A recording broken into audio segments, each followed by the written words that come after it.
What God revealed about men like Job on Judgment Day. There are questions we ask God that echo louder than our prayers, questions that rise from the deepest part of our pain, questions most believers never dare to whisper. But the one question that has always haunted me was this: what happens to a man like Job on Judgment Day? A man who suffered without cause, who cried without comfort, who worshipped without answers, who held on to God when God felt silent. I never expected God to answer that question, but He did. And what He revealed was not gentle, not poetic, not comforting. It was terrifying and beautiful and heavy with glory. Before we go deeper, if prophetic end-time messages speak to you, subscribe to Kingdom Insights so you never miss the warnings God whispers in the quiet, because what I'm about to share is not a story. It is a revelation. It was a quiet night, the kind of night where the world settles and the air feels thin.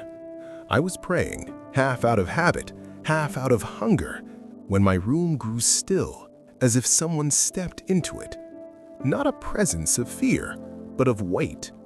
The atmosphere thickened, like heaven pressed close to earth. I closed my eyes, and in an instant, I was somewhere else. A vast valley, endless, silent, lit by no sun, and yet everything was visible, as if light lived in the air itself. I knew immediately where I was. Not in time, not in earth, but in the waiting place, where souls stand before the King of Glory judges the world. A trembling rose through me. Then I saw him, Job. Not the Job from Sunday school pictures, not the broken man scraping boils, but a man robed in humility, weathered by sorrow, yet standing with a strength that did not look human. He was alone, his hands clasped, eyes lowered, waiting. He did not look afraid. He looked surrendered. A light rose behind him, and the ground shook.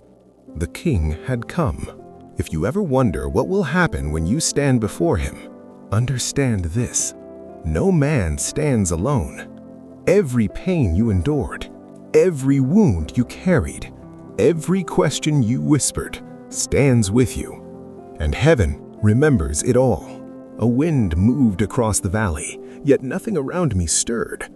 The wind was not natural. It was a voice, a presence, a person. Then the light broke open, and He appeared. The Ancient of Days, the one Daniel saw in his visions, the one whose eyes are flames, whose robe is white, whose throne is fire. Revelation 20 calls Him the Judge of the living and the dead. The moment He stepped forward, every part of me, every cell, every thought, every memory fell to its knees. Job lifted his eyes, and tears filled them instantly, not out of fear, out of recognition. A voice spoke, not through the air, but through existence itself. Job, son of Uz, you endured suffering without understanding. You held to faith when the world mocked you. You worshipped me in the ashes. Yet you questioned. You wrestled, you wept, you demanded answers. For a moment, Job bowed his head as if bracing for condemnation, but the voice continued. And this is why you stand among the righteous. For the righteous are not those who never question, but those who never walk away. Job collapsed to his hands, weeping, his tears falling like fire on the ground, burning with truth. The King stepped closer. On the day of judgment, I do not count perfection. I count faithfulness. My breath caught in my throat. A shadow moved at the edge of the valley, flickering like smoke. I recognized it, not by shape, but by presence. The accuser, the same one who questioned Job in chapter 1, the same one who roams the earth seeking who he may destroy. He hissed, his voice crawling across the valley. Job served you because you protected him. Job worshipped you because you restored him. Job obeyed you because you rewarded him. The king did not turn. He simply raised his hand, and the shadow stopped. Then the king spoke 7 words that shook the valley. "Job obeyed me when I gave him nothing." Those words tore through me like a light splitting bone. The king turned to Job, his eyes blazing, his glory uncontainable. Then he said the words that changed something inside me forever. On the day of judgment, men like Job are not measured by their victories, but by their wounds. My heart broke. My knees buckled. I felt fear and awe and grief and hope all at once. He continued, "I will judge the proud by their greatness, but I will judge the broken by their endurance." Job stood, though trembling, and the king declared, "Job, your suffering was your offering. Your tears were your testimony. Your faith was your crown." A crown formed above Job's head, not gold, not jewels, but made of light, shaped by every moment he trusted God in the dark. The king lifted his hand. "Enter into the joy of your Lord."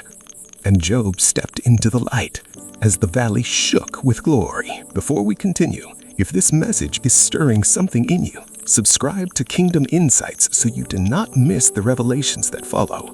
Because what happens next is the part God showed me for us. When Job vanished into the light, I expected the vision to end, but it didn't. The king turned, and his eyes were on me. His gaze felt like eternity pressing against a moment. He spoke. "The question you asked was never about Job." My breath froze. It was about you, about this generation, about the days you are living in now. The valley darkened, clouds swirling overhead, as if the past and future were colliding. Then the king spoke words that cut through me. "Men like Job will rise in the last days. A generation wounded, tested, broken, misunderstood, shaped by fire and forged in silence." Fire rippled across the valley floor. They will not be warriors by strength, but by endurance. They will not be known by victories, but by survival. And I will call them faithful. A trembling seized me. Tell them that I see their suffering. I see the questions. I see their silent nights. And on the day of judgment, I will not forget a single tear. The valley brightened, light pouring down as if heaven opened above me. The king's voice lowered, soft, heavy, terrible in its tenderness. The end is near.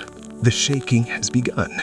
Many will fall, but the ones who endure, like Job, will stand with glory. Then he said the last words of the revelation.